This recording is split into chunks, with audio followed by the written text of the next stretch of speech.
칠흑 같은 어둠이 도시를 삼킨 밤, 장대비가 세차게 창문을 두드렸다.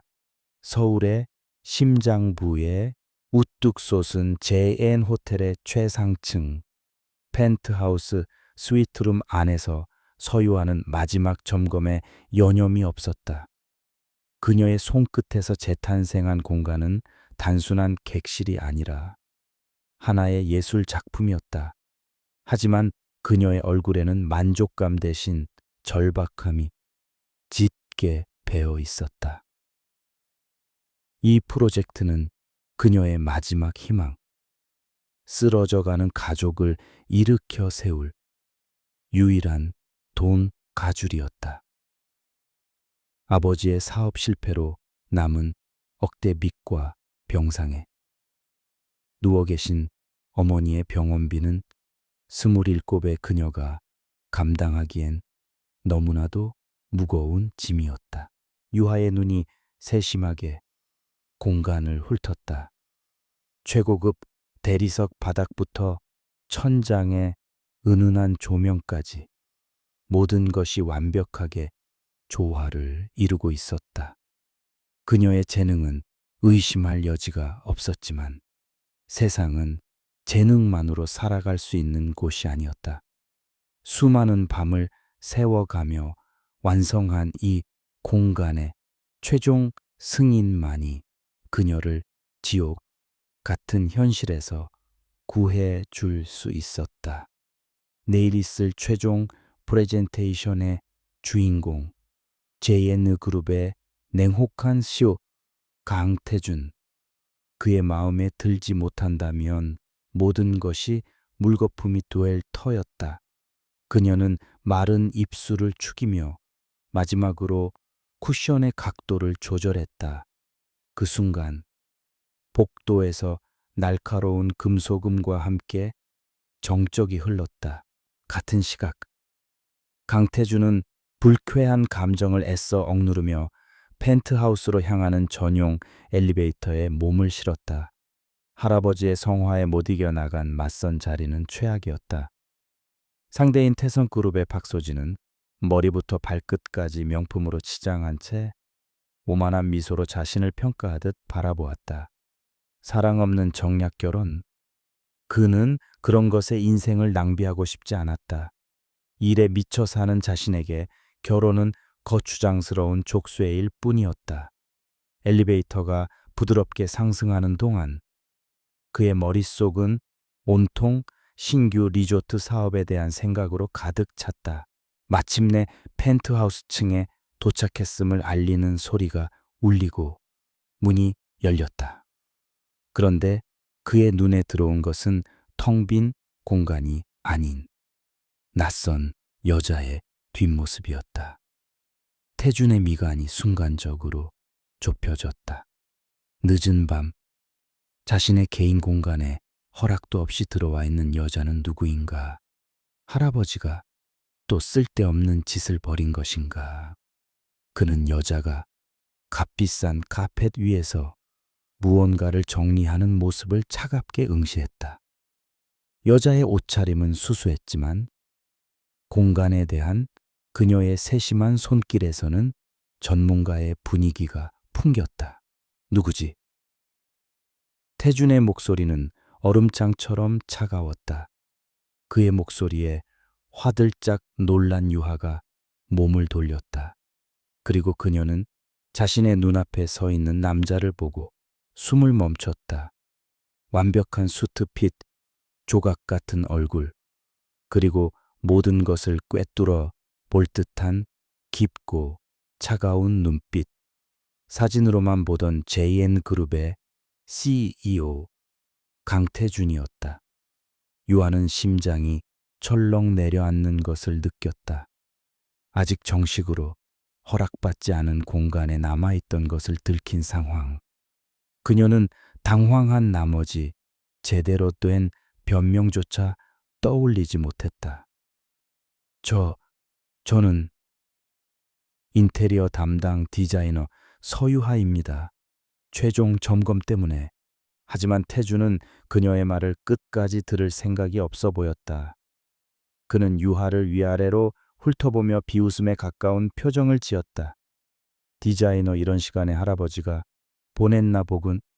취향 한번 독특하시지. 그의 말에는 노골적인 경멸이 담겨 있었다. 유하의 얼굴이 순식간에 붉게 달아올랐다. 자신을 할아버지가 보낸 여자로 오해하고 있다는 사실에 참을 수 없는 모욕감이 치밀었다. 무슨 오해를 하시는지 모르겠지만 저는 그런 사람이 아닙니다. 말씀드렸듯이 최종 마감을 앞두고 유하가 반박하려던 순간 번쩍이는 섬광과 함께 천둥이 건물을 뒤흔들었다. 그리고 모든 조명이 꺼졌다. 정전이었다. 암흑 속에서 두 사람 사이에는 무거운 침묵만이 흘렀다. 유아는 어둠 속에서 거친 숨을 몰아쉬었고 태주는 익숙하다는 듯이 주머니에서 휴대폰을 꺼내 손전등을 켰다. 희미한 불빛이 유하의 창백한 얼굴을 비췄다. 그녀의 눈에는 당혹감과 함께 억울함이 서려 있었다. 일단 여기서 나가야겠군요. 태준이 차갑게 말하며 엘리베이터 버튼을 눌렀지만 아무런 반응이 없었다. 비상벨 역시 마찬가지였다. 폭우로 인한 시스템 오류인 듯 했다. 젠장. 태준의 입에서 낮은 욕설이 흘러나왔다. 꼼짝없이 이 여자와 이 어둠 속에 갇히게 된 것이다. 그는 신경질적으로 넥타이를 풀어 헤치며 소파에 몸을 던졌다. 유하는 어찌할 바를 모르고 그 자리에 우두커니 서 있었다. 최악의 상황이었다. 프로젝트의 오너를 만나자마자 오해를 사고 이제는 단둘이 정전된 공간에 갇히기까지 했다. 어쩌면 이 프로젝트는 시작도 하기 전에 끝나버린 것일지도 모른다는 절망감이 그녀를 덮쳤다. 하지만 이대로 모든 것을 포기할 수는 없었다. 유아는 용기를 내어 입을 열었다. 회장님, 아까 하신 말씀은 명백한 오해입니다. 저는 제 실력과 노력으로 이 자리까지 왔습니다. 누구의 도움도 받지 않았고 그런 부정한 방법으로 일을 처리하지도 않습니다. 어둠 속에서 그녀의 목소리는 작았지만 단호하게 울려 퍼졌다. 태주는 잠시 말이 없었다. 휴대폰 불빛 너머로 보이는 그녀의 흔들림 없는 눈빛이 그의 마음에 작은 파문을 일으켰다. 그는 수많은 사람들을 만나왔지만 자신 앞에서 이토록 당당하게 눈을 맞추는 여자는 드물었다. 시간이 얼마나 흘렀을까? 밖에서는 여전히 거센 비바람이 몰아치고 있었다. 비상 전력마저 들어오지 않는 것을 보니 꽤 심각한 정전인 듯했다. 태주는 미니백에서 위스키를 꺼내 잔에 따랐다. 마시겠나?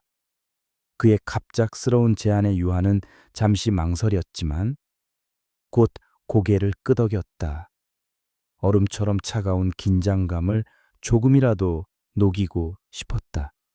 독한 위스키가 목을 타고 넘어가는 순간 뜨거운 기운이 온몸으로 퍼져나갔다.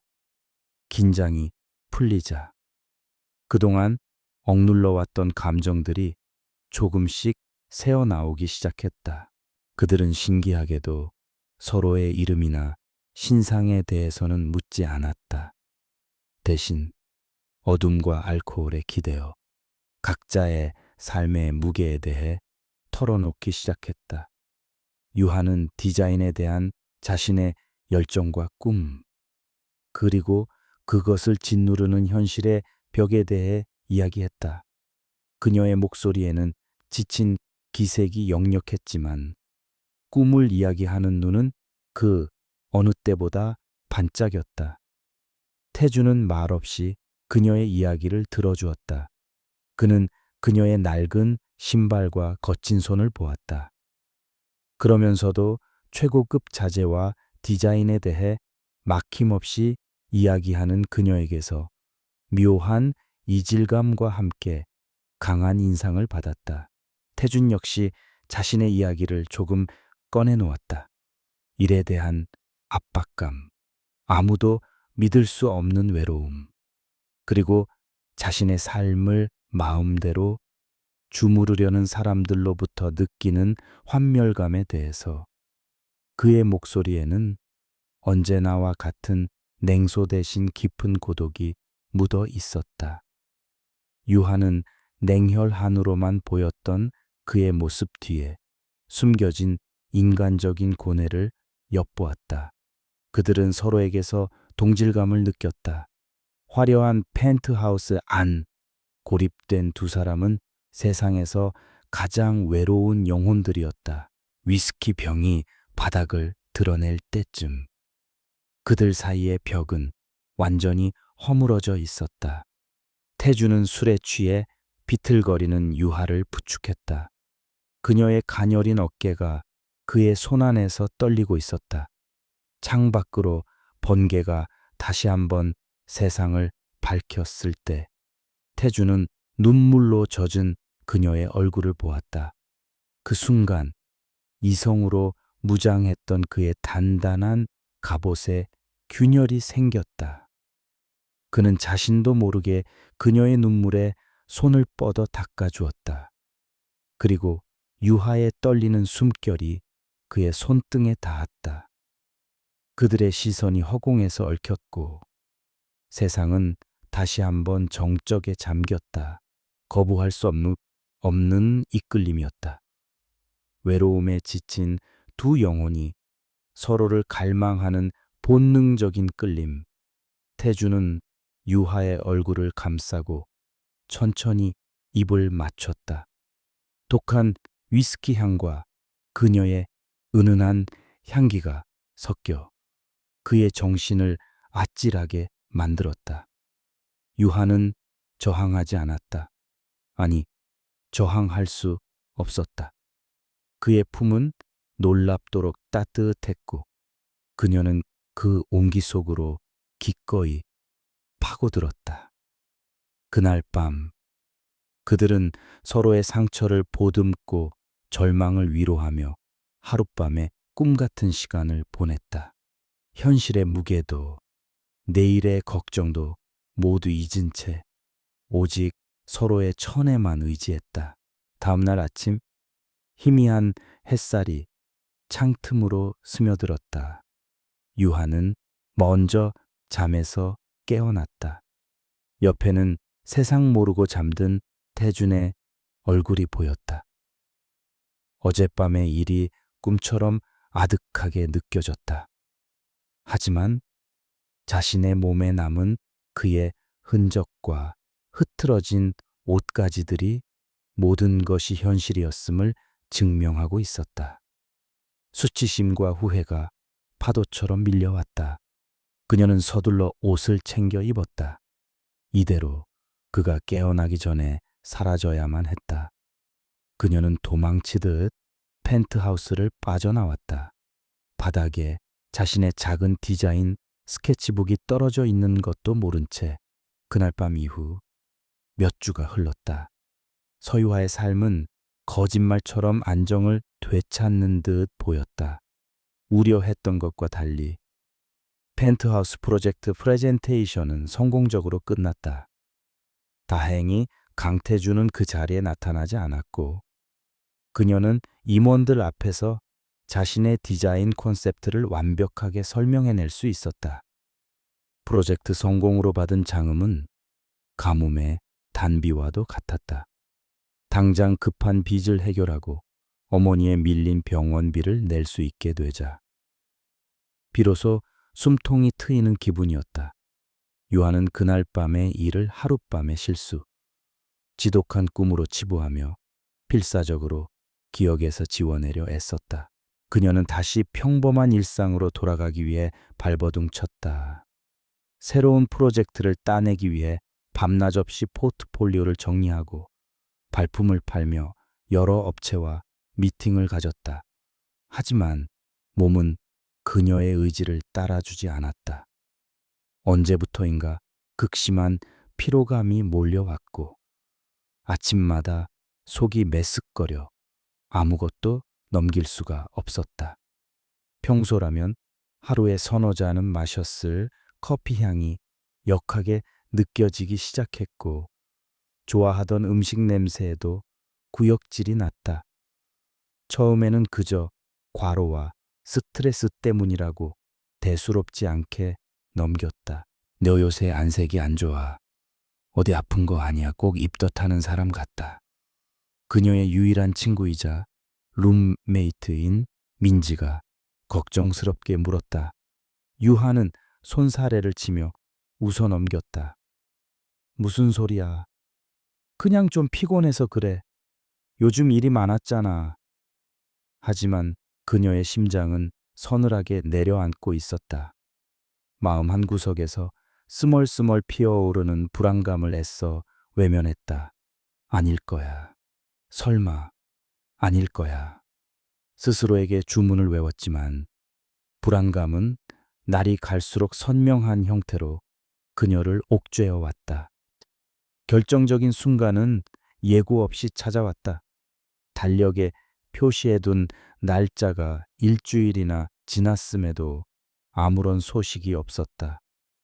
규칙적이던 몸의 신호가 끊기자 유하의 머릿속은 하얗게 비어버렸다. 더 이상 외면할 수 없는 현실이 코앞에 닥쳐왔다. 그녀는 떨리는 손으로 모자를 눌러쓰고 동네 약국으로 향했다. 임신 테스트기를 사는 짧은 순간이 영원처럼 느껴졌다. 약사의 무심한 시선이 마치 자신의 비밀을 모두 꿰뚫어 보는 것만 같아 얼굴이 화끈거렸다. 집으로 돌아온 그녀는 화장실 문을 걸어 잠그고 차가운 타일 바닥에 주저앉았다. 심장이 미친 듯이 뛰어 귀가 먹먹할 지경이었다. 설명서를 몇 번이나 읽고 또 읽었다. 가늘게 떨리는 손으로 테스트를 마친 뒤 결과를 기다리는 몇 분이 지옥처럼 길었다. 그리고 마침내 선명하고도 잔인한 두 줄의 붉은 선이 나타났다. 유아의 눈앞이 캄캄해졌다. 아니야, 이건 사실이 아닐 거야. 기계가 잘못된 걸 거야. 그녀는 남은 테스트기 하나를 더 뜯어보았지만 결과는 마찬가지였다. 선명한 두 줄. 며칠을 뜬 눈으로 밤을 새운 유하는 결국 산부인과를 찾기로 결심했다. 혹시나 아는 사람을 마주칠까 두려워. 집에서 한참이나 떨어진 이 낯선 동네의 작은 병원을 선택했다. 병원에 들어서는 발걸음은 청은망은 무거웠다. 대기실에 앉아있는 다른 임산부들의 행복해 보이는 얼굴이 비수처럼 그녀의 마음에 박혔다. 마침내 그녀의 이름이 불리고 진료실로 들어섰다. 의사는 간단한 문진 후 초음파 검사를 제안했다. 차가운 젤이 배에 닿는 순간 유하는 온몸의 피가 식는 듯한 느낌에 눈을 질끈 감았다. 축하합니다. 서유아 씨, 임신 맞으시네요. 아기집이 아주 예쁘게 자리 잡았어요. 의사의 목소리는 기계음처럼 멀게만 들렸다. 그녀는 멍하니 천장만 바라보았다. 머릿속에서는 임신이라는 단어가 폭탄처럼 터져 모든 생각을 마비시켰다. 앞으로 어떻게 해야 하지? 당장 다음 달 병원비는 이 아이의 아버지는 강태준. 그 차가운 남자의 얼굴이 떠오르자 심장이 다시 한번 쿵 하고 떨어졌다. 그는 자신을 돈이나 노리는 여자로 취급했었다. 그런 사람에게 아이에 대해 말할 수 있을까 말한다고 한들 그는 과연 책임지려 할까? 그녀가 절망의 늪에서 허우적거리고 있을 때 의사가 잠시 고개를 갸웃거리더니 초음파 기계를 좀 더 세밀하게 움직였다. 그리고는 놀라움이 섞인 목소리로 말했다. 그런데 정말 신기하네요. 아기 심장 소리가 두 개가 들려요. 유아는 자신의 귀를 의심했다. 네, 두 개라니요. 의사는 모니터를 그녀 쪽으로 돌려주며 환하게 웃었다. 쌍둥이에요. 어머니, 정말 큰 축복이네요. 여기 보세요. 작은 심장 두 개가 아주 힘차게 뛰고 있죠. 쿵쿵, 쿵. 스피커를 통해 들려오는 작지만 빠르고 선명한 두 개의 심장 소리. 그 소리는 유하의 혼란스러운 머릿속을 파고들어 심장 깊은 곳을 울렸다. 모니터 위에는 아직 작은 점에 불과한 두 개의 생명이 존재를 알리고 있었다. 쌍둥이. 단 한 번도 상상해 본 적 없는 단어였다. 충격은 이루 말할 수 없었다. 하나도 감당하기 힘든데 둘이라니. 막막한 현실의 무게가 어깨를 짓눌러 숨조차 쉬기 힘들었다. 눈물이 쉴 새 없이 흘러내렸다. 하지만 그 순간 눈물과 함께 지금껏 느껴보지 못한 기묘한 감정이 싹트고 있었다. 뱃속에서 들려오는 저 작은 심장 소리가 세상 그 무엇보다 강렬하게 그녀의 마음을 붙들고 있었다. 무섭고 두려웠지만 이 작은 생명들을 외면할 수는 없었다. 그 어떤 위협으로부터도 지켜내야만 한다는 강한 모성애가 본능적으로 끌어올랐다. 이 아이들은 그날 밤의 실수가 아니라 기적처럼 찾아온 자신의 아기들이었다. 그녀의 핏줄, 그녀의 전부였다. 병원을 나서는 유하의 손에는 초음파 사진 한 장이 들려 있었다. 사진 속 작은 두 개의 점을 바라보는 그녀의 얼굴에는 더 이상 절망의 빛이 없었다. 대신 그 자리에는 눈물로 얼룩진 굳은 결의가 서려 있었다. 앞으로의 길이 험난하리라는 것을 안다. 세상의 편견과 손가락질을 견뎌야 할지도 모른다. 하지만 그녀는 더 이상 혼자가 아니었다. 그녀에게는 지켜야 할 두 개의 소중한 생명이 있었다. 이제부터 그녀는 더 이상 약한 서유하가 아니었다. 두 아이의 엄마 서유하였다. 결심을 굳힌 후에도 서유하가 강태준을 다시 마주하기까지는 몇 주라는 시간이 더 필요했다. 매일 밤 그녀는 수십 번씩 다짐과 포기를 반복했다. 그에게 아이들의 존재를 알려야 할 의무가 있다는 책임감과 다시 한번 마주할 그의 냉대와 경멸에 대한 두려움이 그녀 안에서 격렬하게 충돌했다. 그녀가 바라는 것은 돈이나 책임이 아니었다. 그저 아이들의 아버지가 될 남자에게 두 생명의 존재를 알리고 싶었을 뿐이다. 그것은 어쩌면 아이들을 위한 것이 아니라 스스로의 마지막 남은 자존심을 지키기 위한 몸부림이었을지도 모른다. 재벌 총수에게 연락을 취하는 것은 하늘의 별 따기보다 어려웠다. JN그룹 대표 번호로 전화를 걸면 비서실에서 기계적인 목소리로 용건을 물었고 개인적인 용무라는 말에는 단칼에 거절당했다. 본사 건물을 직접 찾아가도 로비에서부터 보안 요원에게 가로막히기 일쑤였다.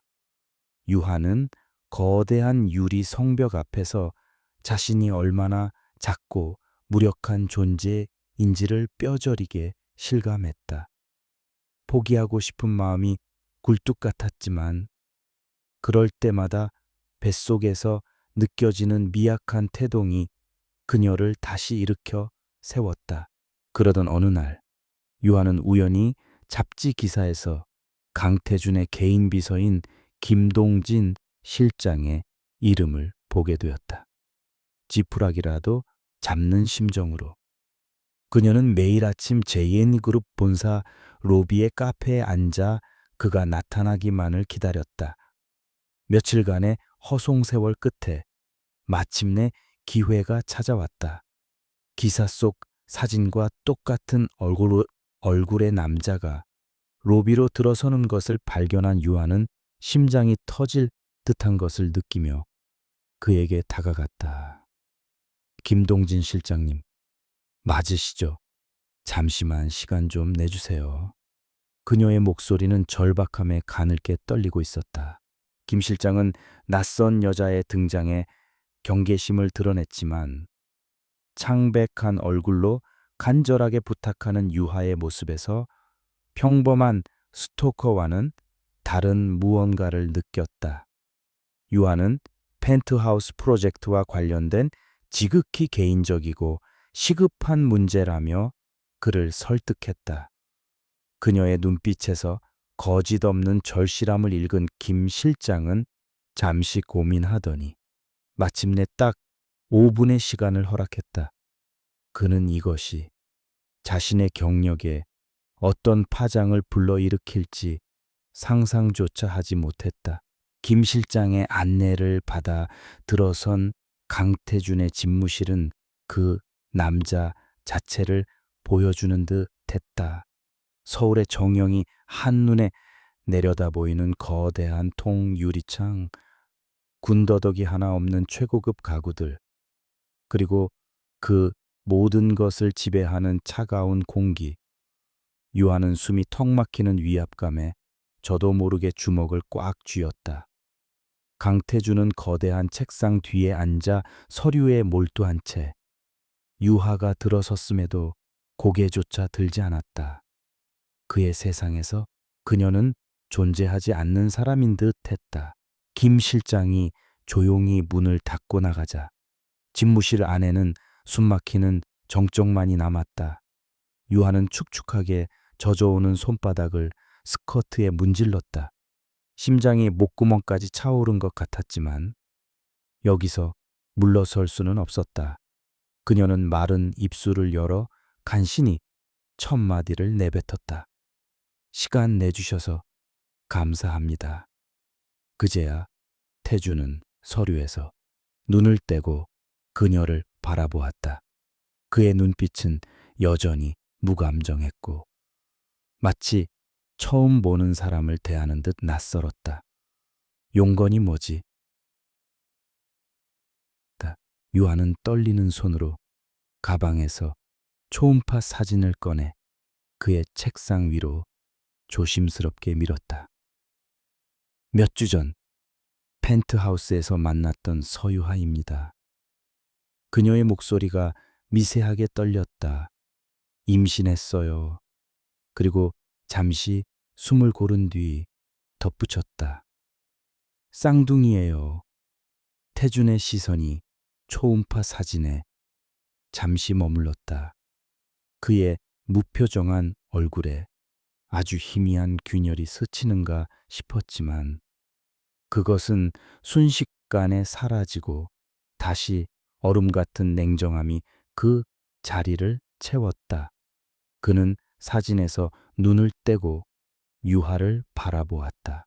그의 입가에 시니탈한 미소가 걸렸다. 그는 의자 깊숙이 등을 기대며 마치 값비싼 물건을 감정하듯 그녀를 위아래로 훑어보았다. 그의 눈빛은 그날 밤보다 더 차갑고 잔인했다. 그래서 그의 입에서 나온 첫 마디는 유하의 심장을 꿰뚫는 비수였다. 원하는 게 얼마인데? 그는 유하의 말을 조금도 믿지 않았다. 그에게 이 상황은 돈을 노린 삼류사기극에 불과했다. 그는 서랍을 열어 수표첩을 꺼내 들고는 망설임 없이 몇 개의 잉을 더 써 내려갔다. 이 정도면 아이를 지우고 평생 조용히 사는 데인데 부족하지 않을 거다. 태준이 수표를 책상 위로 미끄러뜨리며 말했다. 그의 목소리에는 일말의 감정조차 실려 있지 않았다. 그의 말 한마디 한마디가 유아의 자존심을 갈기갈기 찢어 놓았다. 아이를 지운다는 표현은 그녀의 마지막 이성의 끈을 끊어버렸다. 분노와 모멸감에 눈물이 차올랐지만 그녀는 이를 악물고 눈물을 참았다. 이런 남자 앞에서 약한 모습을 보이고 싶지 않았다. 한순간 모든 소리가 멎은 듯 했다. 유아의 머릿속은 차가운 분노로 가득 찼다. 그녀는 태준의 눈을 똑바로 바라보았다. 당신은 정말 최악의 인간이군요. 그녀의 목소리는 분노로 떨리고 있었지만 그 어느 때보다 단단했다. 그녀는 그가 내민 수표를 집어들었다. 그리고 그의 눈앞에서 망설임 없이 그것을 잘게 찢어버렸다. 하얀 수표 조각들이 그의 완벽한 책상 위로 눈처럼 흩날렸다. 태준의 눈이 순간적으로 커졌다. 그는 이런 반응을 전혀 예상하지 못했다. 돈 때문에 온 게 아니에요. 유아가 찢어진 수표 조각들을 향해 경멸의 시선을 던지며 말했다. 어리석게도 당신에게 아이들의 존재를 알릴 권리가 있다고 생각했어요. 하지만 내가 틀렸네요. 당신 같은 사람은 아버지 될 자격조차 없어요. 그녀는 마지막 말을 뱉어내고는 뒤돌아섰다. 더 이상 그와 같은 공간에서 숨쉬고 싶지 않았다. 뺨을 타고 뜨거운 눈물이 흘러내렸지만 그녀의 등은 꼿꼿했다. 문이 닫히는 순간까지 그녀는 단 한 번도 뒤돌아보지 않았다. 집무실에 홀로 남은 태주는 한동안 멍하니 흩어진 수표 조각들을 바라보았다. 눈물과 협상 혹은 애원을 예상했지만 그녀는 그의 예상을 완전히 벗어났다. 그녀의 눈빛에 서려 있던 것은 탐욕이 아닌 깊은 상처와 경멸이었다. 그의 완벽하게 통제된 세상에 예기치 못한 파문이 일었다. 그는 자기도 모르게 책상 위에 남겨진 초음파 사진으로 손을 뻗었다. 작은 두 개의 점이 찍힌 흑백 사진, 그의 얼음 같던 평정심이 처음으로 속절없이 흔들리고 있었다. 강태준의 사무실을 뛰쳐나온 서유하는 쏟아지는 눈물을 멈출 수 없었다. 심장이 갈갈이 찢겨나가는 듯한 고통과 함께 차가운 분노가 온몸을 휘감았다. 그의 경멸 어린 눈빛과 잔인한 말들이 뇌리에서 떠나지 않았다. 하지만 주저앉아 울고 있을 수만은 없었다. 그녀의 뱃속에는 지켜야 할 두 생명이 있었다. 그의 모욕은 그녀의 자존심에 깊은 상처를 남겼지만 역설적으로 그녀를 더욱 강하게 만들었다. 이제 두 아이에게 아버지는 없었다. 오직 엄마인 자신뿐이었다.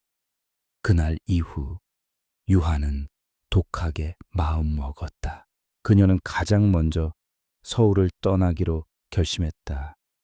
강태준이라는 남자의 그림자가 닿지 않는 곳, 그와의 끔찍한 기억을 모두 잊고 오직 아이들에게만 집중할 수 있는 곳이 필요했다.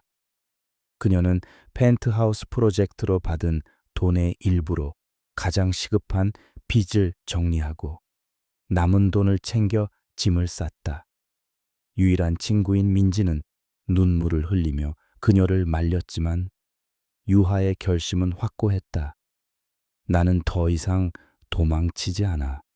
이건 도망이 아니라 내 아이들을 위한 새로운 시작이야. 그녀는 민지를 끌어안으며 굳건하게 말했다. 그녀가 새로운 보금자리로 선택한 곳은 서울에서 몇 시간 떨어진 조용한 바닷가 마을이었다. 번잡한 도시의 소음 대신 잔잔한 파도 소리가 들려오는 작은 집. 1층은 작은 작업실로, 2층은 소박한 살림 공간으로 쓸 수 있는 곳이었다. 처음에는 낯선 환경과 고독감에 두려움이 밀려왔지만 유하는 마음을 다잡았다. 그녀는 낡은 벽지를 뜯어내고 직접 페인트를 칠했으며 중고 가구들을 사들여 손수 조립하고 수리했다. 그녀의 손길이 닿을 때마다 텅 비어 있던 공간은 조금씩 아늑하고 따뜻한 보금자리로 변해갔다. 유아는 더 이상 화려한 프로젝트를 꿈꾸지 않았다.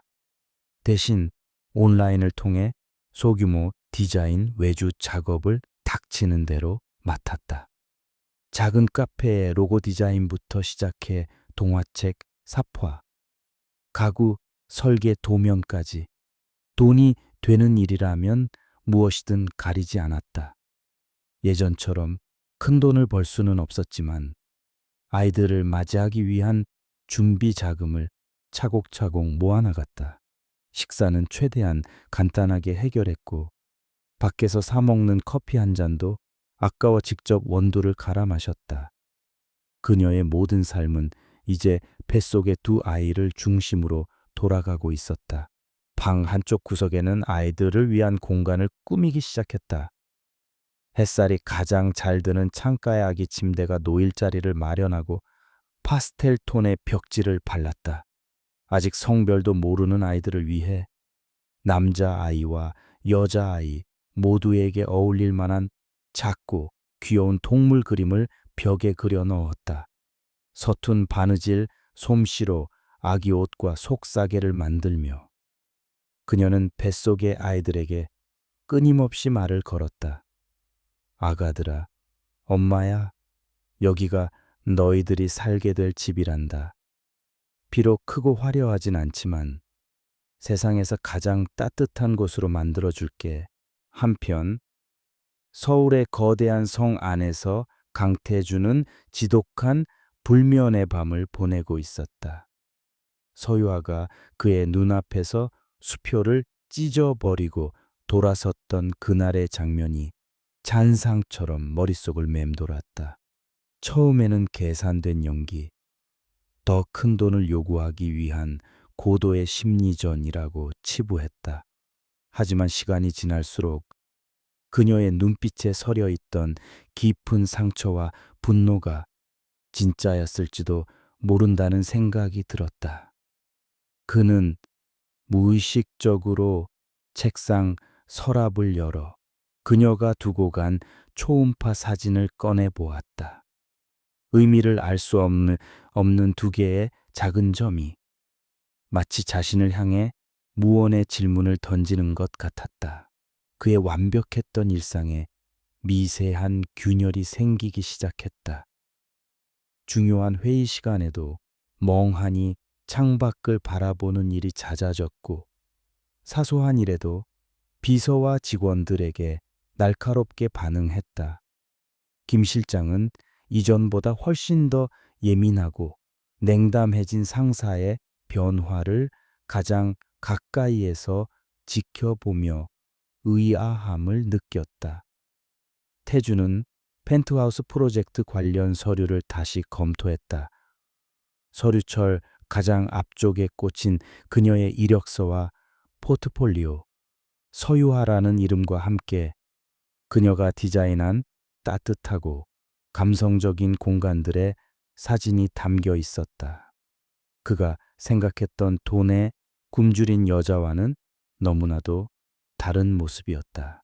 그는 혼란스러운 마음을 떨쳐내기 위해 일에 더욱 몰두하려 했지만 그럴수록 유하의 얼굴은 더욱 선명하게 떠올랐다. 할아버지의 성화에 못 이겨 다시 만난 박소진과의 저녁 식사 자리는 고역 그 자체였다. 기업 인수합병과 주가, 새로 나온 명품 컬렉션에 대해 제잘거리는 그녀의 목소리는 아무런 감흥도 주지 못했다. 태주는 자신도 모르게 계산적인 야망으로 가득 찬 박소진과 처절한 자존심으로 자신을 거부했던 서유하를 비교하고 있었다. 그날 밤 펜트하우스에서 느꼈던 낯선 위로와 알 수 없는 끌림이 불현듯 되살아났다. 그날 이후 처음으로 그는 자신이 끔찍한 실수를 저질렀을지도 모른다는 생각을 했다. 차가운 이성으로는 설명할 수 없는 감정이 그의 심장을 좀먹어 들어가고 있었다. 한편 고요한 바닷가 마을의 작은 집에서 유아는 처음으로 아이들의 태동을 느꼈다. 뱃속에서 물고기가 헤엄치는 듯한 간질간질하고 신비로운 느낌. 그녀는 저도 모르게 배를 감싸 안으며 환한 미소를 지었다. 세상 모든 것을 다 가진 듯한 충만한 행복감이 온몸을 감쌌다. 같은 시각, 차가운 펜트하우스에서 태주는 도시의 야경을 내려다보며 씁쓸하게 위스키를 마시고 있었다. 그의 책상 위에는 여전히 초음파 사진이 놓여 있었다. 만약 그녀가 했던 말이 모두 사실이라면 그 질문이 유령처럼 그의 곁을 맴돌았다. 강태준의 세상은 더 이상 예전과 같지 않았다. 서유아가 남기고 간 질문은 끈질기게 그의 머릿속을 파고들며 그의 견고했던 신념을 뿌리부터 흔들었다. 만약 그녀가 했던 말이 모두 사실이라면 이라는 가정은 더 이상 외면할 수 없는 현실적인 가능성이 되어 그의 심장을 짓눌렀다. 그는 결국 자신의 혼란을 끝내기 위해 행동에 나서기로 결심했다. 태주는 자신의 오른팔이자 유일하게 신뢰하는 인물인 김동진 실장을 집무실로 불렀다. 김 실장은 평소보다 더욱 냉랭하고 예민해진 상사의 부름에 긴장하며 그의 앞에 섰다. 태주는 한참 동안 창밖을 바라보며 침묵을 지키다가 마침내 입을 열었다. 그의 목소리는 낮고 단호했다. 서유하라는 여자를 찾아 지금 어디서 어떻게 지내는지 전부 알아내. 단 절대 상대가 눈치채서는 안 돼. 그림자처럼 움직여. 김 실장은 의외의 명령에 잠시 놀랐지만 프로페셔널하게 자신의 감정을 숨겼다. 그는 상사의 사적인 영역에 대해 질문하지 않았다. 그저 묵묵히 고개를 숙이고 집무실을 나섰다. 그날부터 강태준의 보이지 않는 눈이 서유하의 삶을 쫓기 시작했다. 김 실장의 능력은 뛰어났다. 그는 회사의 자원을 동원해 유하의 행적을 추적했고 그녀가 서울의 모든 것을 정리하고 작은 바닷가 마을로 이주했다는 사실을 어렵지 않게 알아냈다. 그는 현지에 사람을 보내 유하의 일상을 조용히 감시하고 매일 저녁 태준에게 사진과 함께 보고서를 전송했다. 보고서의 내용은 지극히 단조로웠다. 유하는 대부분의 시간을 집 안의 작업실에서 보냈고 가끔 동네 시장에 나가 장을 보거나 해변을 산책하는 것이 일상의 전부였다. 태주는 매일 밤 홀로 집무실에 남아 김 실장이 보내온 보고서를 읽었다.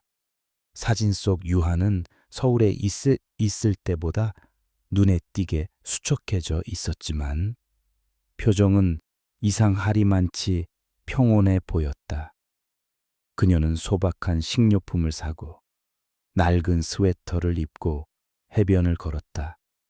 그리고 태준의 심장을 멈추게 만든 사진. 부드러운 노을을 배경으로 유하가 살며시 부풀어 오른 자신의 배를 감싸 안고 있는 모습이었다. 그 어떤 말보다도 명백한 증거였다. 그녀는 임신 중이었고 그의 아이들을 품고 있었다. 그의 머릿속이 복잡하게 얽혀 들어갔다. 돈을 노린 사기꾼이라 단정했던 자신의 오만이 부끄러웠다. 그녀는 그의 돈 한 푼 받지 않고 홀로 힘겹게 생명을 지켜내고 있었다. 사진 속 그녀의 모습에서는 어떠한 탐욕도 원망도 찾아볼 수 없었다. 오직 곧 태어날 아이를 기다리는 어머니의 고요하고 성스러운 기쁨만이 느껴질 뿐이었다. 죄책감과 당혹감, 그리고 정체를 알 수 없는 미묘한 감정이 파도처럼 그를 덮쳤다. 그는 처음으로 서유하라는 여자를 하룻밤의 상대나 골칫거리가 아닌 자신의 아이들을 가진 어머니로 인식하기 시작했다. 태준의 내면이 폭풍 위에 휩싸여 있는 동안 외부의 압박은 더욱 거세졌다. 태성그룹의 박소진은 약혼이 기정사실인 것처럼 행동하며 노골적으로 그의 삶에 파고들었다. 그녀는 예고도 없이 그의 사무실을 찾아와 점심 식사를 제안했고 주말에는 가족 모임을 주선하며 그의 숨통을 조였다. 태준 씨, 우리 결혼하면 두 회사의 결합으로 엄청난 시너지 효과가 날 거예요. 나중에 태어날 우리 아이들에게도 최고의 환경을 만들어줘야죠. 그녀가 아무렇지 않게 아이라는 단어를 입에 올리는 순간 태준은 참을 수 없는 역겨움을 느꼈다. 결국 폭발은 할아버지와 박소진의 가족이 함께하는 저녁 식사 자리에서 일어났다. 양가 어른들은 두 사람의 결혼을 기정사실화하며 구체적인 날짜까지 거론했다. 박소진은 의기양양한 미소를 지으며 태준의 팔에 매달렸다. 우리 이제 정말 한 가족이 되네요.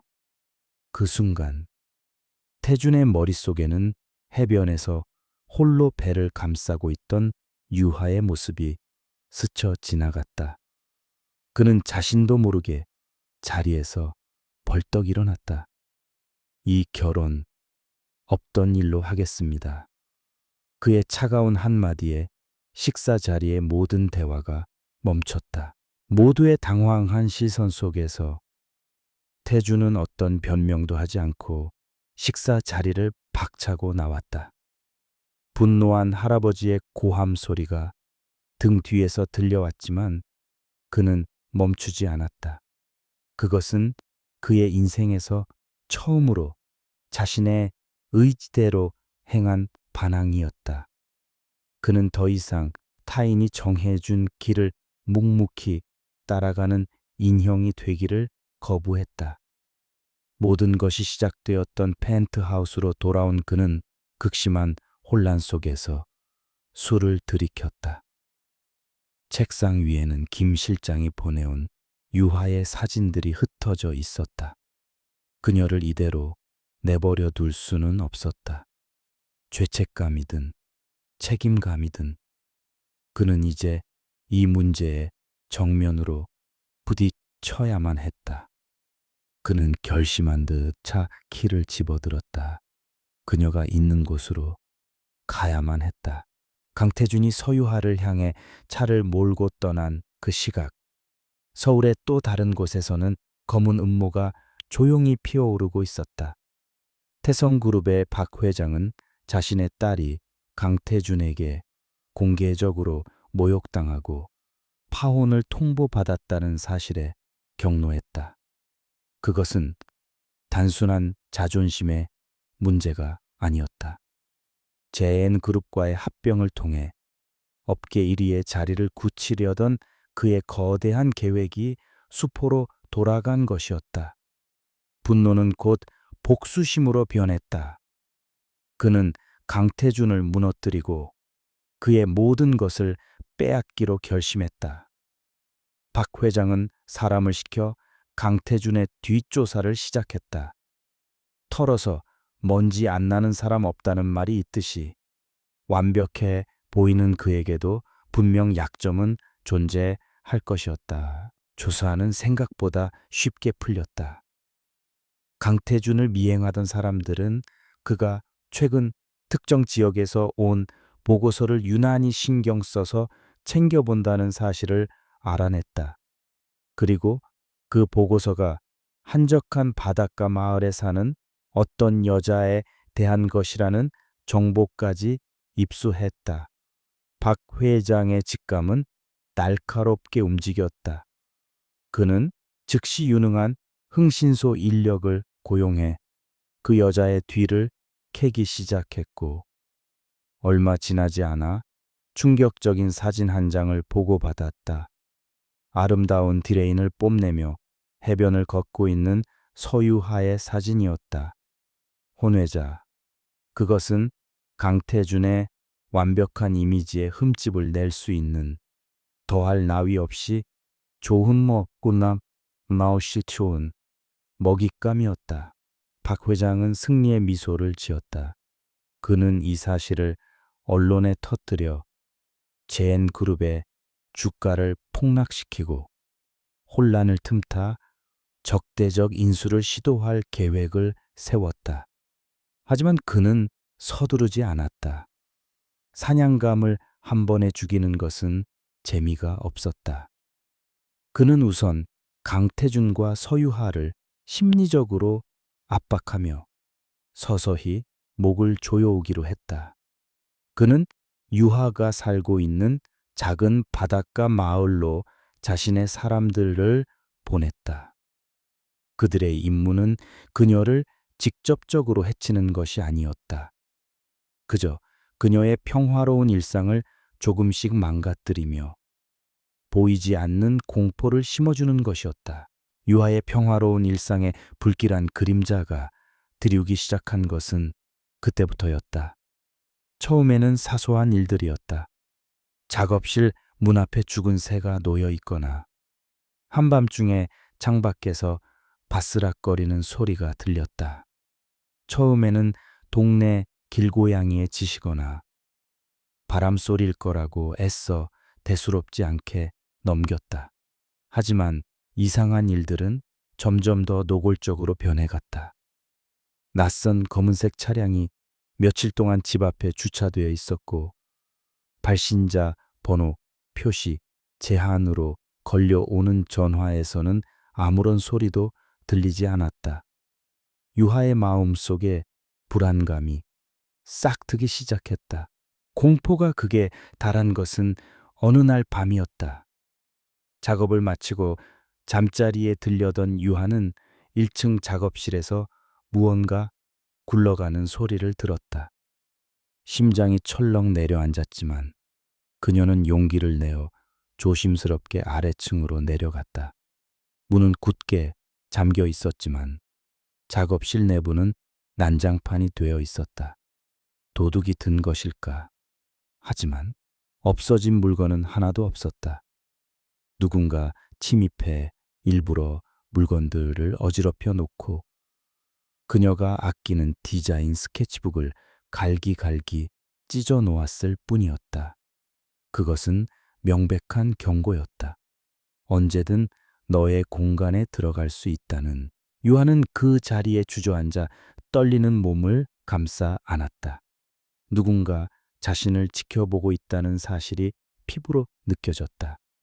그녀는 곧바로 경찰에 신고했지만 도난당한 물건도 없고 명확한 증거도 없어 수사는 진척이 없었다. 그날 이후 그녀는 밤마다 악몽에 시달렸다. 작은 소리에도 깜짝 놀라며 불안에 떨었고 더 이상 혼자 해변을 산책할 수도 없었다. 안전하다고 믿었던 자신만의 작은 성이 이제는 세상에서 가장 무서운 공간이 되어버렸다. 뱃속의 아이들에게까지 위협이 미칠지도 모른다는 생각에 그녀는 미칠 것만 같았다. 한편 강태준에게도 이 모든 상황이 실시간으로 보고되고 있었다. 김 실장이 유하의 안전을 위해 고용해둔 또 다른 조사팀이 그녀 주변에서 일어나는 이상한 일들을 빠짐없이 보고해온 것이다. 김 실장은 이것이 기업 간의 암투에서 흔히 사용되는 비열한 방식의 공격임을 직감했다. 그는 심각한 표정으로 태준에게 보고했다. 회장님, 이것은 단순한 사건이 아닙니다. 누군가 서유하 씨의 존재를 알았고 그녀를 이용해 회장님을 공격하고 있습니다. 태준은 보고를 듣는 순간 모든 퍼즐 조각이 맞춰지는 것을 느꼈다. 박 회장, 자신이 그의 딸을 거절한 직후에 벌어진 일이었다.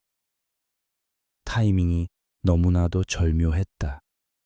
자신의 어리석은 행동이 결국 유하와 아이들을 위험에 빠뜨렸다는 사실에 그는 지독한 분노와 죄책감에 휩싸였다. 심장이 얼음처럼 차가워졌다. 더 이상 망설일 시간이 없었다. 그의 머릿속을 가득 채웠던 모든 혼란과 갈등이 사라지고 오직 그들을 지켜야 한다는 단 하나의 명확한 목표만이 남았다. 그의 눈빛이 칼날처럼 날카로워졌다. 김 실장, 즉시 우리 회사 최고의 보안팀을 그곳으로 보내.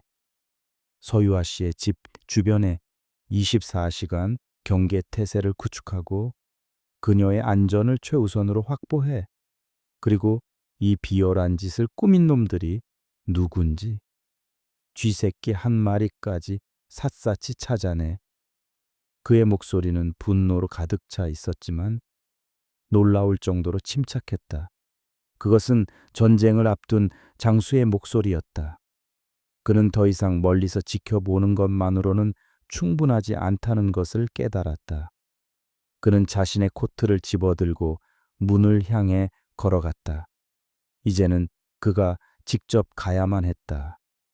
그녀의 고통을 초래한 원인 제공자에서 그녀의 유일한 보호자로 그의 역할이 바뀌는 순간이었다. 밤의 어둠을 뚫고 몇 시간을 달려온 강태준의 차가 마침내 서유하의 집 앞에 멈춰 섰다. 차에서 내린 그의 얼굴은 굳어 있었다. 작고 낡았지만 그녀의 손길이 닿은 듯 아기자기하게 꾸며진 집의 모습이 그의 눈에 들어왔다. 그리고 그 순간 집 안에서 새어나오는 희미한 불빛이 불안하게 흔들리는 것을 보았다. 그는 망설임 없이 문으로 다가갔다. 이미 그의 보안팀이 집 주변에 도착해 은밀하게 경계를 서고 있었지만 그는 직접 그녀의 상태를 확인해야만 했다. 그가 문을 두드리려는 순간 안에서 공포에 질린 유하의 비명이 희미하게 들려왔다. 태준의 심장이 쿵 내려앉았다. 그는 더 이상 예의를 차릴 상황이 아니라고 판단하고 어깨로 문을 거칠게 밀어젖혔다. 낡은 문은 몇 번의 충격에 힘없이 부서지며 열렸다.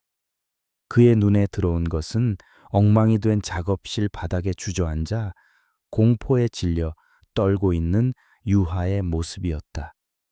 그녀의 발밑에는 내 아이는 태어나지 못할 것이다라고 붉은 페인트로 쓰인 끔찍한 협박 문구가 적힌 돌멩이가 놓여 있었다. 누군가 창문을 깨고 집 안으로 돌을 던져 넣은 것이다. 괜찮아. 태준의 목소리가 어둠 속에서 낮게 울렸다. 유하는 갑작스럽게 나타난 그의 모습에 비명조차 지르지 못하고 겁에 질린 사슴 같은 눈으로 그를 바라보았다. 그녀의 세상은 이미 정체 모를 위협으로 무너져 내리고 있었는데 이제는 그 공포의 근원일지도 모르는 남자가 눈앞에 서 있었다. 그녀는 본능적으로 몸을 뒤로 물렸다. 당신이 어떻게 여기에? 그녀의 목소리는 공포와 불신으로 가늘게 떨리고 있었다. 태주는 깨진 유리 조각을 밟으며 그녀에게 다가갔다. 설명은 나중에 하지. 일단 여기서 나가야 해. 그가 그녀의 팔을 잡으려 하자 유하는 비명을 지르며 그의 손을 뿌리쳤다. 오지 마. 내 몸에 손대지 마. 그녀의 눈에서 뜨거운 눈물이 쏟아졌다. 당신 때문이야. 당신이 내 인생에 나타난 후로 모든 게 엉망이 됐어. 제발, 제발 나 좀 내버려둬. 여기서 사라져줘. 그녀의 절규는 그의 심장에 비수처럼 박혔다. 그의 존재 자체가 그녀에게는 고통이라는 사실이 그를 무력하게 만들었다. 하지만 지금은 감상에 젖어 있을 때가 아니었다. 태주는 냉정함을 되찾으려 애쓰며 김 실장에게서 전달받은 사진 몇 장을 그녀 앞에 내려놓았다. 사진 속에는 그녀의 집 주변을 맴도는 낯선 남자들과 검은색 차량의 모습이 찍혀 있었다. 이건 단순한 장난이 아니야. 그들은 나를 노리고 있고 당신과 아이들을 내 약점으로 이용하고 있는 거야. 당신 혼자서는 절대 그들을 감당할 수 없어. 그의 목소리에는 거부할 수 없는 단호함이 실려 있었다. 유하는 사진을 보고 숨을 멈췄다. 자신의 불안감이 단순한 망상이 아니었음을, 실체적인 위협이었음을 깨달았다. 그녀는 혼란스러웠다. 이 남자를 믿어야 할까 하지만 그녀에게 다른 선택지가 없다는 것 또한 명백한 사실이었다. 뱃속에서 아이들이 작게 움직이는 것이 느껴졌다. 그녀는 더 이상 자신만의 안위를 생각할 수 없었다. 그녀는 아이들을 지켜야만 했다. 기나긴 침묵 끝에 유하는 마침내 힘겹게 고개를 끄덕였다. 체념과 무력감이 그녀의 온몸을 짓눌렀다. 태주는 그녀의 대답을 듣고 나서야 안도의 한숨을 내쉬었다. 그는 자신의 코트를 벗어 떨고 있는 그녀의 어깨를 덮어주었다. 그리고는 조심스럽게 그녀를 부축해 일으켰다. 태준이 그녀를 데려간 곳은 마을에서 조금 떨어진 절벽 위에 위치한 최첨단 보안 시스템을 갖춘 별장이었다. 그곳은 외부와 완벽하게 차단된 그만의 비밀스러운 안식처였다. 별장에 도착하자마자 대기하고 있던 의사와 영양사가 유하의 상태를 살폈고 집사들은 그녀가 편히 쉴 수 있도록 모든 것을 준비했다. 모든 것이 일사천리로 진행되었지만 유하는 마치 인형이 된 듯 아무런 감정도 느끼지 못했다. 그녀는 그저 태준이 이끄는 대로, 시키는 대로 움직일 뿐이었다. 이것은 보호가 아니라 또 다른 형태의 감금처럼 느껴졌다. 그렇게 그들의 어색한 동거가 시작되었다. 그들은 같은 공간에 있었지만 보이지 않는 거대한 벽이 그들 사이를 가로막고 있었다. 태주는 유하에게 최고의 환경을 제공해주기 위해 애썼다. 그는 매일같이 최고급 유기농 식자재와 임산부를 위한 영양제를 공수해왔고 그녀가 심심하지 않도록 서재를 최신 디자인 서적들로 가득 채웠다.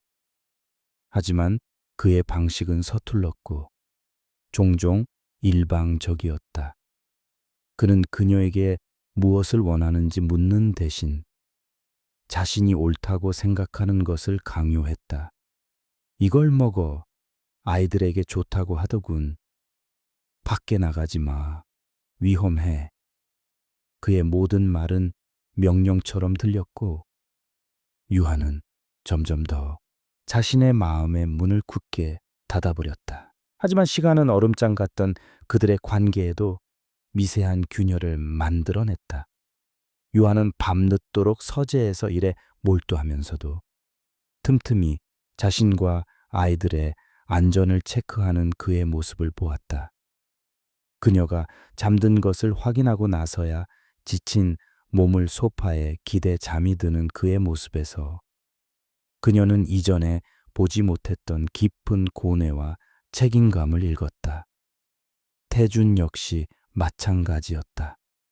그는 입덧으로 고생하면서도 꿋꿋하게 아이들을 위해 음식을 삼키려 노력하는 그녀의 모습. 밤에는 몰래 아기 옷을 만들며 행복한 미소를 짓는 그녀의 모습에서 강인한 모성애를 보았다. 그녀는 그가 생각했던 것처럼 나약하거나 계산적인 여자가 아니었다. 어느 늦은 밤, 유하는 다리에 쥐가 나 잠에서 깼다. 고통스러운 신음소리에 소파에서 쪽잠을 자던 태준이 번개처럼 달려왔다. 그는 당황하면서도 어디선가 본 기억을 더듬어 서툰 솜씨로 그녀의 다리를 주무르기 시작했다. 그의 크고 투박한 손길은 어색했지만 진심 어린 걱정이 담겨 있었다. 고통이 가라앉자 그들 사이에는 어색한 침묵이 흘렀다. 고마워요. 유하가 작은 목소리로 말했다. 태주는 아무 말 없이 고개만 끄덕였다. 그 순간 그들의 시선이 허공에서 마주쳤다. 그 짧은 순간 그들은 서로의 눈 속에서 분노와 경멸이 아닌 복잡하고 미묘한 감정의 파동을 읽었다. 그들의 얼어붙었던 세상에 아주 작은 균열이 생기는 순간이었다. 별장에서의 위태로운 동거가 이어지던 어느 날 강태주는 중대한 결심을 굳혔다. 서유아를 숨겨두는 것은 임시 방편일 뿐 근본적인 해결책이 될 수 없었다. 박 회장의 위협은 여전히 현재 진행형이었고 아이들이 태어나는 순간 세상의 모든 것이 알려질 터였다. 혼외자라는 꼬리표는 아이들에게 평생의 족쇄가 될 것이며 JN그룹의 후계자 자리를 노리는 수많은 적들에게 좋은 공격거리를 제공하게 될 것이 분명했다. 그는 아이들에게 자신의 모든 것을 물려주고 싶었고 그러기 위해서는 완벽한 방패가 필요했다. 그는 며칠 밤을 새워 법률팀과 함께 서류 하나를 준비했다. 그리고 서재에서 혼자 디자인 스케치를 하고 있던 유하 앞에 그 서류를 내밀었다. 혼인계약서. 유하는 제목을 보자마자 얼굴이 차갑게 굳었다. 태주는 그녀가 반발할 것을 예상했다는 듯 침착하게 입을 열었다. 이건 감정적인 문제가 아니야. 아이들을 위한 최선의 그리고 유일한 방법이야. 그의 목소리는 지극히 사무적이었다. 계약서의 내용은 지독할 정도로 현실적이고 구체적이었다. 첫째, 두 사람은 법적으로 혼인하여 아이들에게 강시성과 완벽한 법적 지위를 부여한다. 둘째, 서유아는 JN그룹의 안주인으로서 그의 합당한 존중과 대우를 받는다. 셋째, 결혼의 대가로 유하의 친정의 모든 부채를 청산하고 그녀의 어머니에게는 국내 최고의 의료 지원을 제공한다. 넷째, 아이들 명의로 누구도 손댈 수 없는 신탁 기금을 조성한다. 마지막으로 이 계약 결혼은 아이들이 성인이 된 후 두 사람의 합의해 언제든지 종료할 수 있으며 이혼 시 유에게는 막대한 위자료와 양육권이 보장된다는 내용이었다. 유하는 계약서를 읽는 내내 손을 떨었다. 이것은 또 다른 형태의 모욕이었다. 그는 또다시 돈과 법적인 조항들로 자신과 아이들의 인생을 통제하려 하고 있었다. 그녀의 자존심이 상처 입은 짐승처럼 울부짖었다. 필요 없어요. 그녀가 서류를 밀어내며 말했다. 당신의 돈도 그 대단한 이름도 내 아이들은 내가 지킬 거예요. 당신의 도움 없이도 얼마든지 행복하게 키울 수 있어요. 그녀의 목소리에는 경멸과 분노가 가득했다. 그녀는 자신의 아이들을 낳지 말라며 돈을 건넸던 남자의 아내가 될 생각은 추호도 없었다. 하지만 이번에 태주는 화를 내지 않았다. 그는 오히려 담담한 표정으로 그녀를 바라보았다. 당신 혼자서는 지킬 수 없어. 그의 목소리는 이전보다 한결 부드러웠지만 그 안에 담긴 현실의 무게는 그 어떤 말보다 무거웠다. 이 아이들은 태어나는 순간부터 평범하게 살 수 없는 운명이야. 내 아이들이라는 이유만으로 수많은 사람들의 표적이 되겠지. 내가 가진 부와 권력을 탐내는 자들에게 아이들은 가장 좋은 인질이 될 거야. 내가 제안하는 건 사랑 없는 결혼이 아니야. 아이들에게 강태준의 아들, 딸이라는 세상의 그 어떤 위협으로부터도 그들을 지켜줄 가장 단단한 갑옷을 입혀주자는 거야. 그의 말은 냉정했지만 틀린 말이 하나도 없었다. 유하는 반박할 말을 찾지 못했다. 그녀는 불러오는 배를 감싸 안으며 깊은 고뇌에 빠졌다. 자신의 자존심을 지키기 위해 아이들을 위험천만한 세상에 맨몸으로 내던질 수는 없었다. 며칠 밤낮으로 이어진 고민 끝에 그녀는 결국 그의 제안을 받아들이기로 했다. 다만 그녀 역시 한 가지 조건을 내걸었다. 계약서의 위자료 조항을 삭제해달라는 것이었다. 자신은 아이들을 위한 보호막이 필요한 것이지 그의 돈을 바라고 결혼하는 것이 아니라는 마지막 자존심의 표현이었다.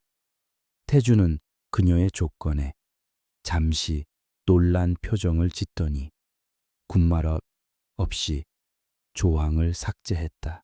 그렇게 그들은 서울 평창동에 위치한 태준의 본가 거대하고 차가운 저택으로 들어갔다. 그들의 기묘한 결혼 생활이 시작된 것이다. 그들은 각방을 썼고 식사 시간을 제외하고는 거의 마주치지 않았다.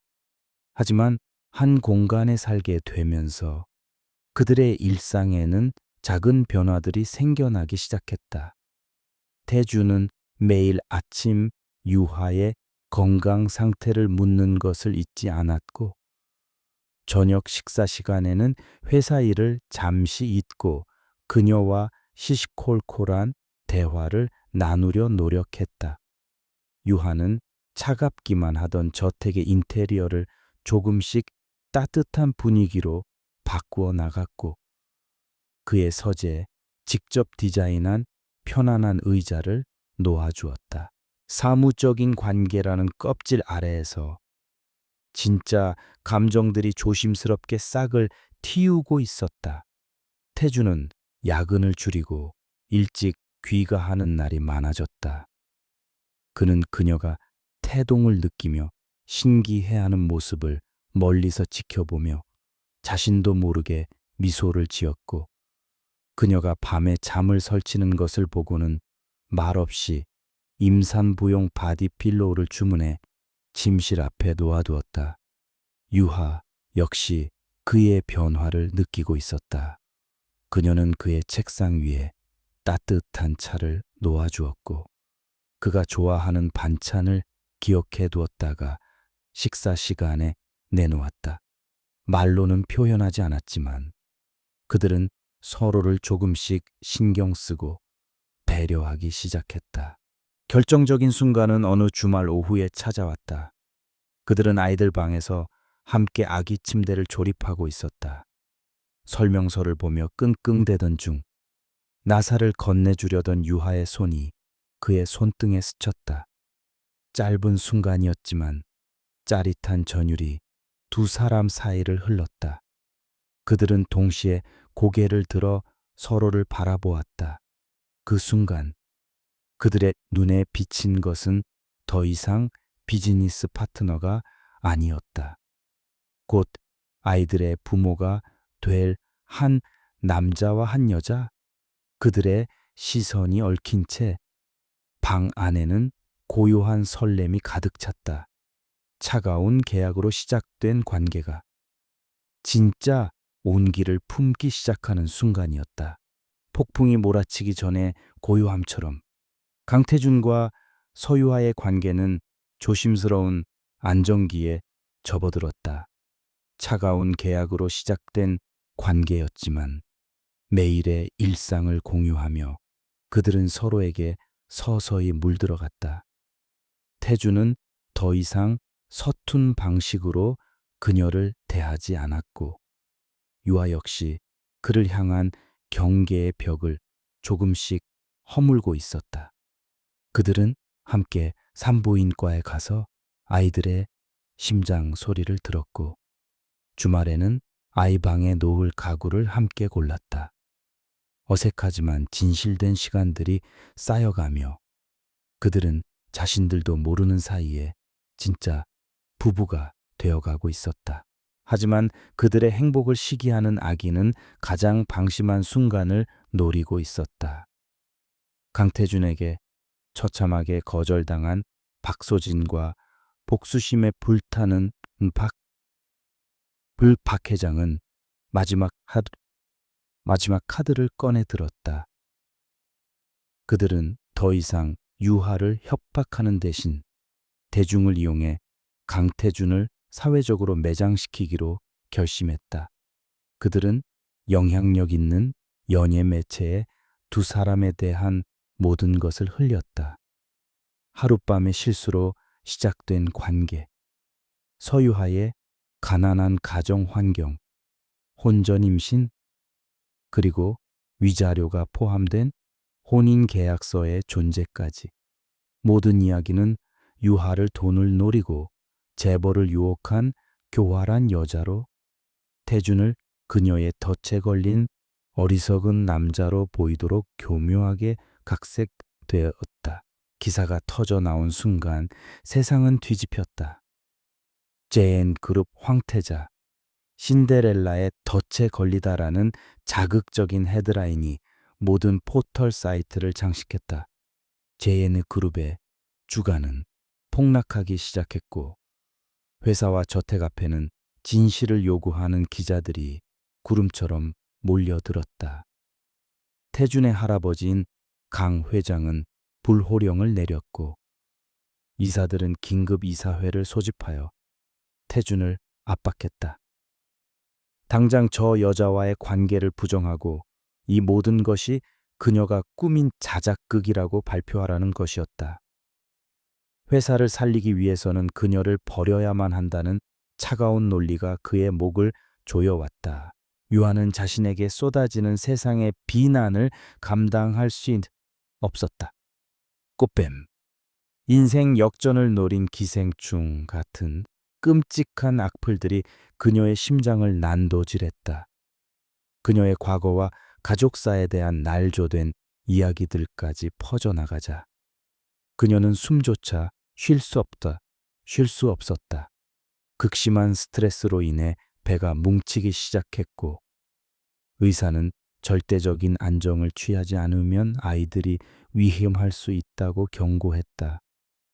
그녀는 자신이 태준의 발목을 잡고 아이들의 미래까지 망치고 있다는 생각에 절망했다.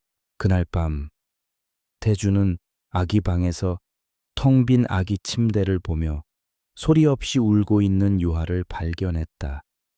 그녀는 그를 보자 결심한 듯 눈물을 닦고 입을 열었다. 내가 떠날게요. 그녀의 목소리는 체념으로 가득 차 있었다.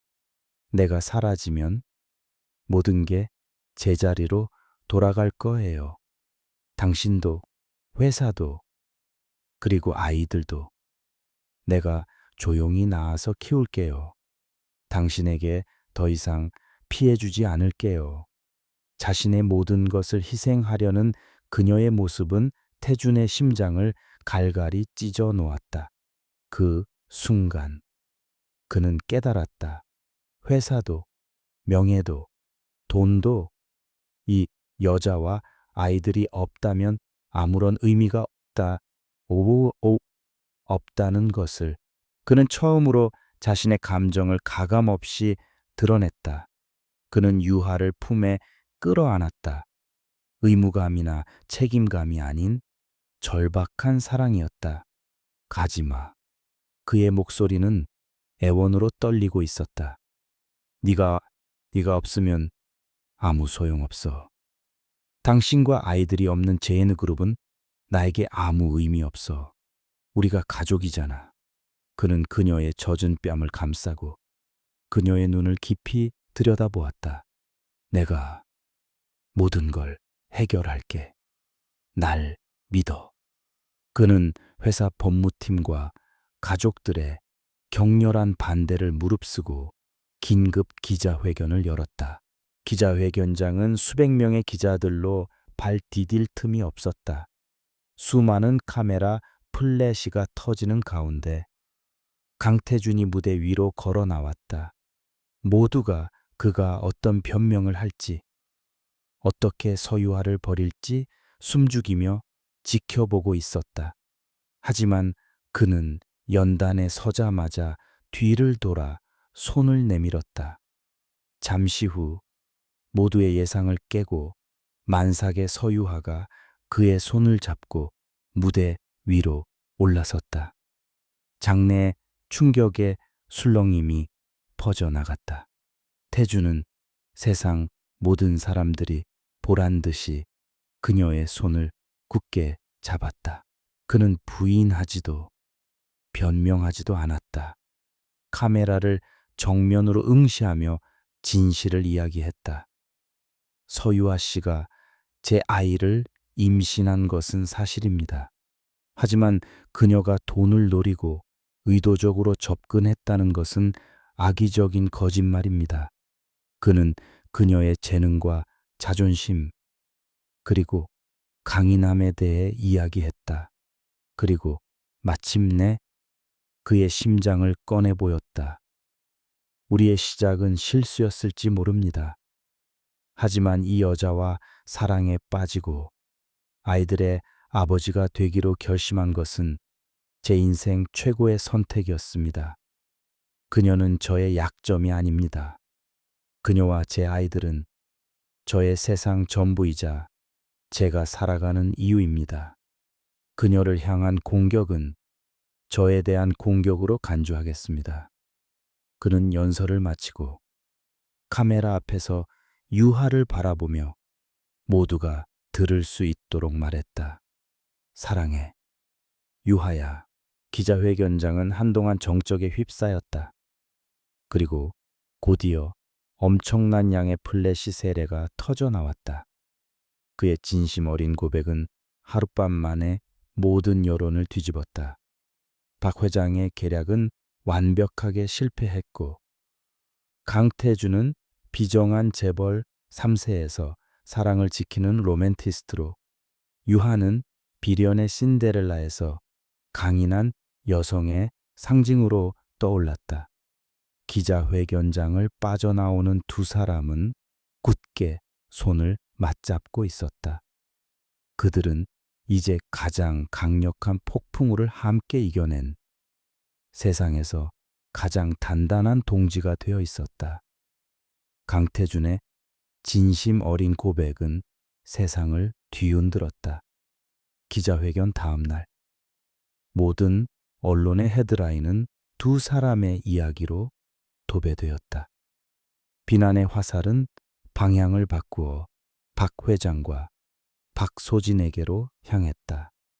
비열한 계략으로 한 임산부를 위협하고 여론을 조작하려 했다는 사실이 알려지자 대중의 분노는 걷잡을 수 없이 커졌다. 태성그룹을 향한 불매운동이 벌어졌고 주가는 연일 폭락했다. 결국 박 회장은 경영 일선에서 물러났고 박소진은 모든 것을 잃고 해외로 도피하듯 떠나야만 했다. 모든 것이 제자리를 찾아가고 있었다. 폭풍우가 지나간 저택에는 따스한 평화가 찾아왔다. 더 이상 그들을 엿보는 눈도 위협하는 그림자도 없었다. 태주는 유하의 손을 잡고 자신의 서재로 이끌었다. 그는 굳게 닫혀 있던 금고를 열어 두 사람의 관계를 올가매던 혼인 계약서를 꺼내 들었다. 그는 유하가 자신의 돈을 거부하며 수표를 찢어버렸던 그날을 떠올렸다. 그리고 그는 그녀의 눈앞에서 그들의 시작을 증명했던 차가운 계약서를 천천히 그리고 힘주어 찢어버렸다. 존기 조각들이 바닥으로 흩날려 날렸다. 이제 우리 사이에 계약 같은 건 없어. 그가 흩날리는 종이 조각들을 바라보며 말했다. 그리고는 그녀 앞에 한쪽 무릎을 꿇었다. 그의 손에는 작지만 눈부시게 빛나는 반지가 들려 있었다. 그의 눈빛은 그 어느 때보다 진지하고 사랑으로 가득 차 있었다. 서유하, 우리의 시작은 엉망이었고 나는 당신에게 수많은 상처를 줬어. 하지만 이제는 알아. 당신 없이는 단 하루도 살 수 없다는 걸. 계약이 아닌 내 심장으로 당신과 평생을 함께하고 싶어. 나와 그리고 우리 아이들과 진짜 가족이 되어주겠어. 유아의 눈에서 뜨거운 눈물이 흘러내렸다. 그 눈물은 더 이상 슬픔이나 억울함의 눈물이 아니었다. 모든 상처를 치유하고 새로운 시작을 약속하는 기쁨의 눈물이었다. 그녀는 말없이 고개를 끄덕였고 태주는 조심스럽게 그녀의 손가락에 반지를 끼워주었다. 그들의 관계는 비로소 완벽한 형태로 다시 태어났다. 그날 오후 강 회장이 저택을 찾아왔다. 완고하고 냉정했던 노인은 손주 며느리가 될 유하 앞에서 깊이 고개를 숙였다. 그는 자신의 편견과 오만함을 사과했고 그녀와 뱃속의 아이들을 강씨 가문의 소중한 일원으로 진심으로 받아들였다. 몇 주 후 유에게 진통이 찾아왔다. 수십억짜리 계약 앞에서도 눈 하나 깜빡하지 않던 강태주는 안절부절 못하며 어쩔 줄을 몰라 했다.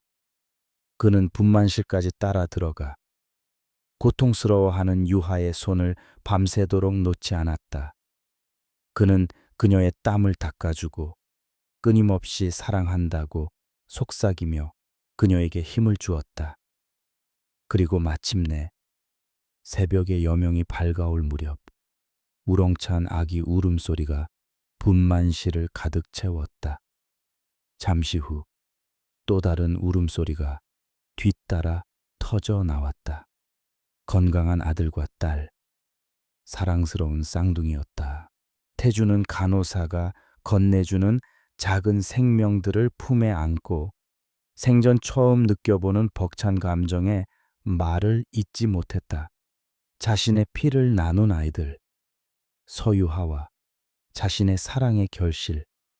그는 지쳐 잠든 유하의 이마에 입을 맞추며 조용히 속삭였다. 고마워. 그리고 사랑해. 당신과 아이들을 내 목숨보다 더 사랑할게. 그들은 아이들에게 강지훈과 강서연이라는 이름을 선물했다. 두 사람의 이름 한 글자씩을 따서 세상에서 가장 지혜롭고 아름답게 자라달라는 소망을 담은 이름이었다. 시간이 흘러 2년이라는 세월이 지났다. 차갑고 삭막했던 평창동 저택은 이제 아이들의 웃음소리로 가득 찬 따뜻한 보금자리가 되었다. 강태준은 여전히 카리스마 넘치는 JN그룹의 CEO였지만 이제 그는 6시가 되면 모든 회의를 중단하고 집으로 달려오는 아들, 딸 바보가 되어 있었다. 소유하는 자신의 이름을 건 인테리어 디자인 회사를 설립해 일과 육아를 병행하며 열정적인 삶을 살아가고 있었다.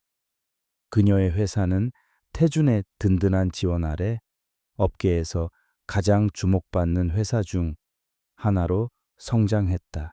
어느 화창한 주말 오후, 네, 식구는 저택의 넓은 정원에서 피크닉을 즐기고 있었다. 아장아장 걸음마를 뗀 지훈이와 서연이가 잔디밭 위를 위태롭게 걸으며 까르르 웃음을 터뜨렸다. 태준과 유하는 돗자리에 앉아 그런 아이들의 모습을 행복하게 바라보았다. 태준은 유하의 어깨를 감싸 안고 그녀의 머리카락에 부드럽게 입을 맞췄다. 아직도 가끔은 믿기지 않아. 비 내리던 그날 밤 우리가 이렇게 될 거라고 상상이나 했을까?